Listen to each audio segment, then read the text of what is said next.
इसमें देखें हमने सेक्शन 6 में पढ़ा है, मुस्लिम फैमिली कोर्ट एक्ट 1964 के सेक्शन 6 में हमने पढ़ा है कि जी आपका जो होगा ये, ठीक है, आप जब दूसरी शादी करेगा हस्बैंड, ठीक है, तो क्या करेगा, एक आप आर्बिट्रेशन काउंसिल से इजाजत लेगा, ठीक है, क्या करेगा, with the prior permission of arbitration council, ठीक है। आपको कहता है कि दूसरा बंदा कोई शादी नहीं कर सकता है, लेकिन यह कि पहले वो इजाजत लेगा आर्बिट्रेशन काउंसिल से। अब आर्बिट्रेशन काउंसिल से इजाजत कैसे लेनी है, उसका तरीकेकार इधर बताया गया है मुस्लिम फैमिली कोर्ट के रूल्स में, ठीक है। मुस्लिम फैमिली कोर्ट एक्ट के रूल्स में बताया गया कि जी वो कैसे होगा, क्या तरीकेकार होगा, ठीक है, कैसे या क्या तरीकेकार होगा वो इधर रूल्स में बताया गया है। सबसे पहले हम देखते हैं कि जी वो रूल्स की वो बताता है फैमिली कोड रूल्स, उसका name family Muslim family law ordinance 1961 है, और इसके ये रूल्स हैं, और फॉर्म मीन्स आपका यही जो इसमें बताए गए हैं। ऑर्डिनेंस 1961 का होगा। रजिस्टर मीन्स निकाह रजिस्ट्रार, और section means section of this ordinance. चल आगे कहता है आर्बिट्रेशन काउंसिल क्या होगा, एक आर्बिट्रेशन काउंसिल होगी। क्या होगी आर्बिट्रेशन काउंसिल, कहता है the union council shall have jurisdiction in the matter for the purpose of clause D of subsection 2 we follow namely, ठीक है, 2D फॉलो नेमली, ठीक है। जुरिसडिक्शन वो कहता है कि जी कौन सी होगी, कि आपका कौन सी आर्बिट्रेशन काउंसिल वो डिसाइड करेगी। कहता है in case of application to contract another marriage 6A के तहत it shall be the union council of union और town where existing wife of applicant या where there are more wifes the wife with whom he applicant married last is residing at the time of making application। अब देखें, कहता है कि जी आपने शादी की इजाजत लेनी है आर्बिट्रेशन काउंसिल से, ठीक है, तो वो कहाँ पे एप्लीकेशन देगा, ठीक है। सपोज के मिस्टर ए है, मिस्टर ए लाहौर में रहता है, ठीक है, मिस्टर ए ने दूसरी शादी करनी है, ठीक है, मिस्टर ए ने दूसरी शादी करनी है, तो वो मिस्टर ए ने एप्लीकेशन कहाँ पे देनी है, आर्बिट्रेशन काउंसिल कैसे एप्लीकेशन कहाँ पे एप्लीकेशन देनी है, वो ये कहता है कि जी जहाँ पे उसकी बीवी रहती है, जहाँ पे उसकी बीवी रहती है उसकी यूनियन काउंसिल की आर्बिट्रेशन को देंगे, ठीक है। आर्बिट्रेशन काउंसिल का पीछे हमने पढ़ा भी, आर्बिट्रेशन काउंसिल क्या है, आर्बिट्रेशन काउंसिल आपका एक यूनियन काउंसिल समझ ले, यूनियन काउंसिल होती है, वही आर्बिट्रेशन काउंसिल होती है, उसमें जो चेयरमैन होता है यूनियन काउंसिल का, वही आर्बिट्रेशन काउंसिल का चेयरमैन होता है, ठीक है। और उसमें जो फ्रीक होते हैं, एक बीवी की तरफ से एक फ्रीक होता है, एक हस्बैंड की एक तरफ से एक फ्रीक होता है, ठीक है। तो उनकी मुसालत कराते हैं, अगर मुसालत होती है ठीक, वरना वो आपको सर्टिफिकेट दे देते हैं, वरना वो आपको सर्टिफिकेट दे देते हैं आपकी जो भी होता है। यहाँ पे आप एप्लीकेशन देते हैं सेकंड मैरिज के लिए, या तलाक का नोटिस देते हैं वो उसकी मिसालत होती है, या नाना नुफ्का के लिए आप देते हैं उसकी मिसालत होती है। ठीक हो गया। चल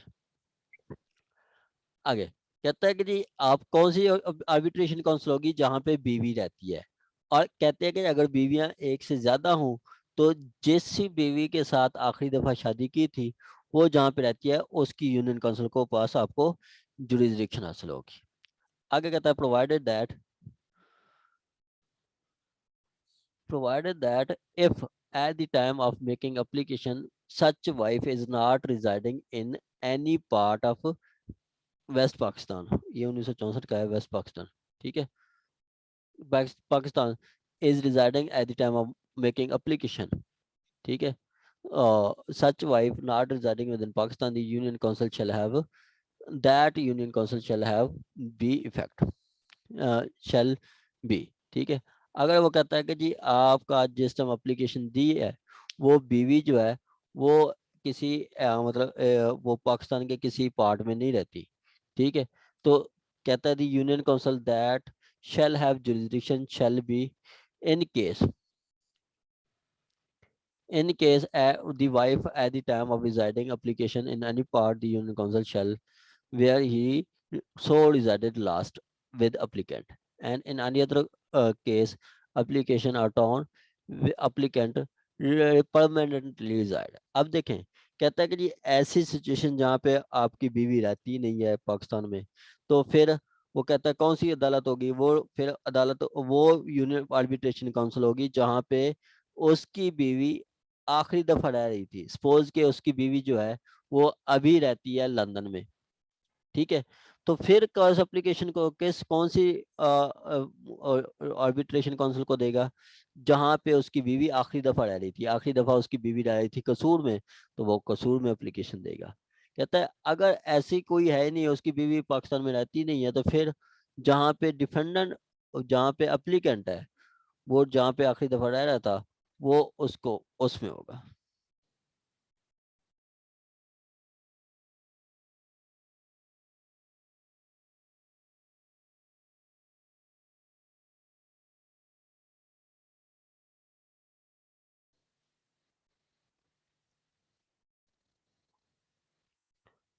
चलें आगे जी आपका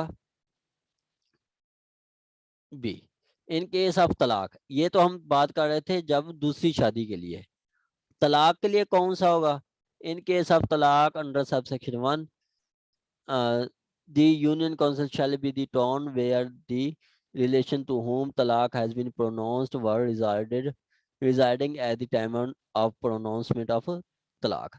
अब कहता है कि जी तलाक की हमने नोटिस कहाँ पे देना है, तलाक का नोटिस वो कहता है कि जी जहाँ पे आप बीवी आपकी बीवी रह रही है वहां पे, ठीक है, जहाँ पे जब आपने तलाक दिया है जहाँ पे उसकी बीवी रह रही है उस यूनियन काउंसिल को आपने एप्लीकेशन देनी है। मतलब तलाक दी है आज और उसकी बीवी कल लाहौर रहती है, तो लाहौर की यूनियन काउंसिल को आपने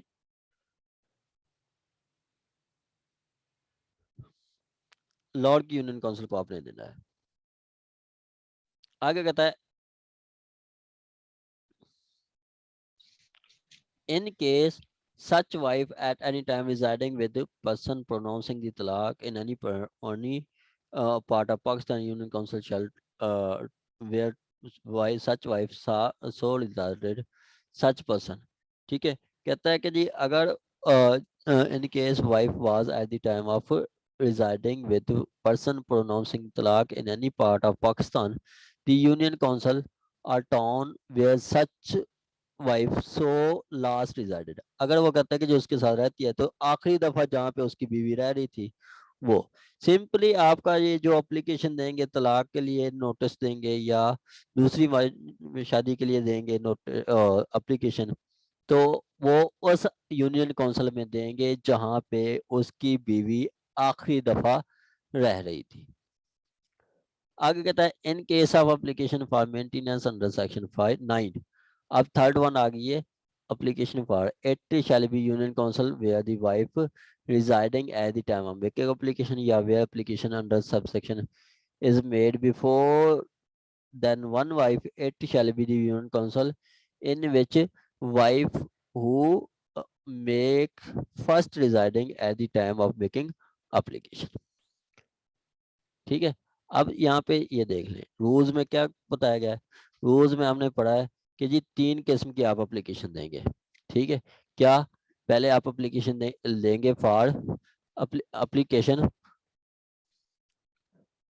फॉर परमिशन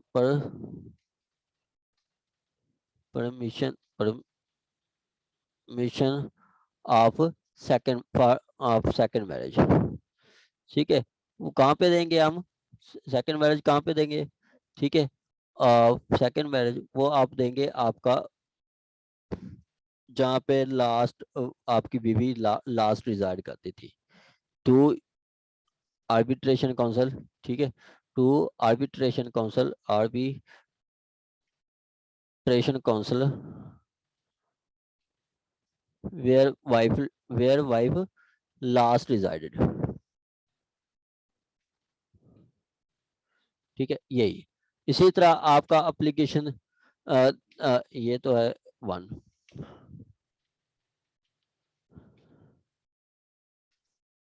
ठीक है, दूसरा आपका कह रहा है कि जी आपका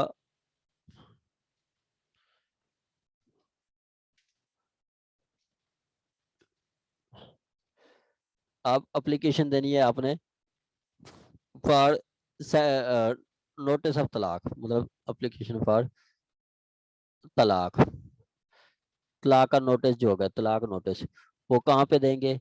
वेयर वाइफ लास्ट रिजाइडेड, जहाँ पे बीवी आखिरी दफा रिजाइड कर रही थी। ठीक है, और आप तीसरा वो कह रहा है कौन सा होगा?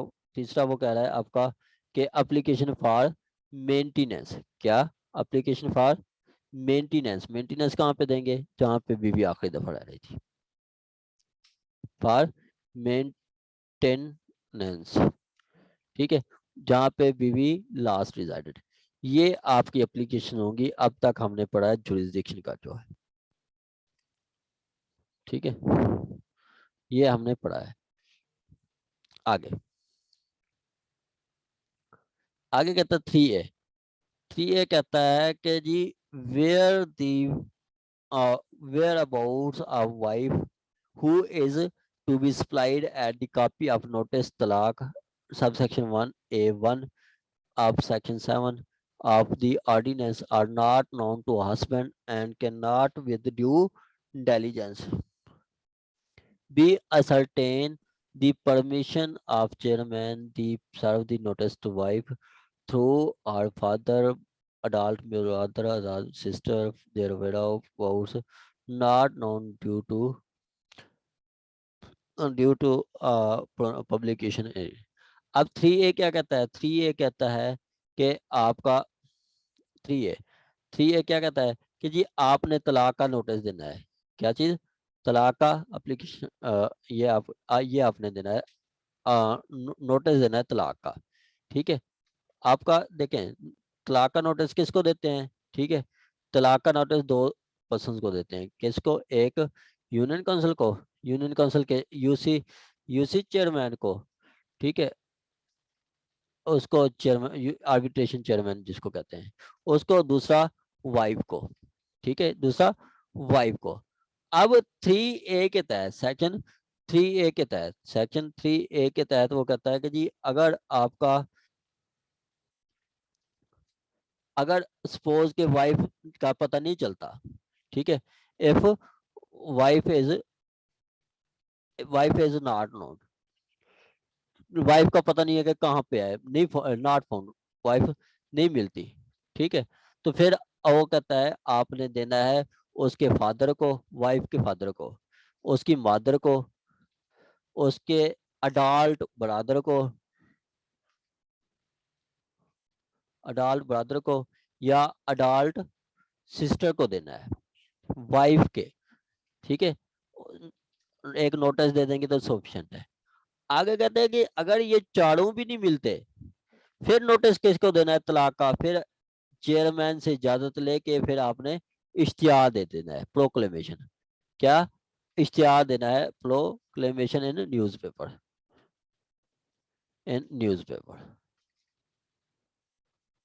ये आपका है तलाक का।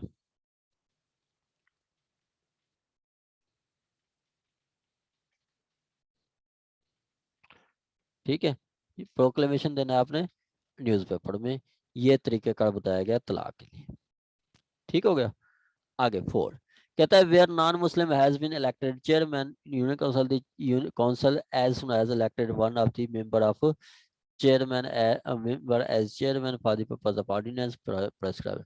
कहता है कि जी यूनियन काउंसिल का चेयरमैन अगर आपका है नॉन मुस्लिम तो फिर आपने एक मुस्लिम चेयरमैन चूज कर लेना है। कौन? मुस्लिम को चूज कर लेना है। ठीक है, किसको? मुस्लिम को चूज कर लेना है। आगे आगे कहता है आपका 5 all proceeding before N arbitration council shall be held in camera unless chairman otherwise direct. ये बंद कमरा होंगी, मतलब प्राइवेट होंगी, ओपन नहीं होंगी। चेयरमैन के पास जो प्रोसीडिंग होंगी वो प्राइवेट होंगी। ठीक है, यहाँ के मैं फिर बताता हूँ कि चेयरमैन के पास हम